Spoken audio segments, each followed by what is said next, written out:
start.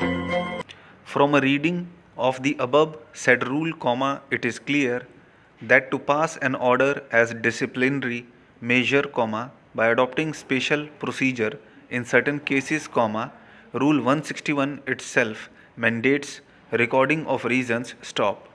The normal rule for conducting an inquiry is governed by Rules 132, 148 and 153 of the RPF rules. If the authorities invoke a special procedure, unless they record reasons, as contemplated in the rule itself, no order could have been passed by invoking Rule 161.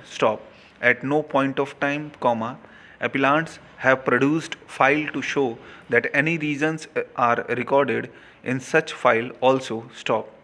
It is a settled legal position that when rules contemplate method and manner to adopt a special procedure, it is mandatory on the part of the authorities to exercise such power by adhering to the rule strictly. Dismissal of a regular member of force is a drastic measure. Rule 161, which prescribes dispensing with an inquiry and to pass order against a member of force, cannot be invoked in a routine and mechanical manner, unless there are compelling and valid reasons.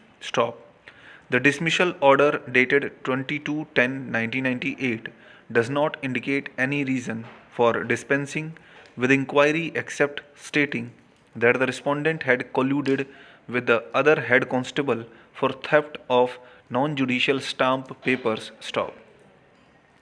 By merely repeating the language of the rule in the order of dismissal, will not make the order valid one, unless valid and sufficient reasons are recorded to dispense with the inquiry. When the rule mandates recording of reasons, the very order should disclose the reasons for dispensing with the inquiry. The argument of learned senior counsel for the appellants that if file contains reasons, same is sufficient to maintain the order, deserves rejection. When inquiry is not conducted, member of the force is entitled to know the reasons for dispensing with inquiry before passing any order as a disciplinary measure.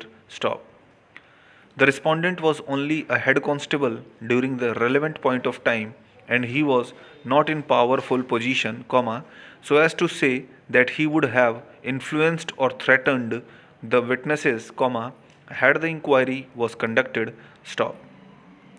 The very fact that they have conducted confidential inquiry, falsifies the stand of the appellants that it was not reasonably practicable to hold an inquiry.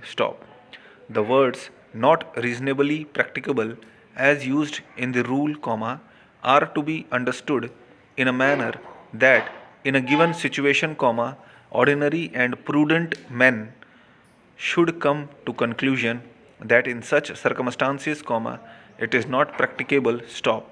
In the present case, there appears no valid reason to dispense with inquiry and to invoke Rule 161 of the rules. We are in agreement with the view taken by the High Court.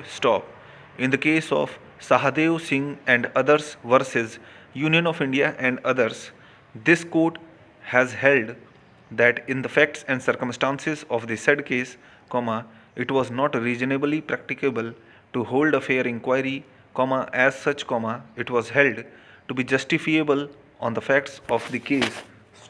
Over.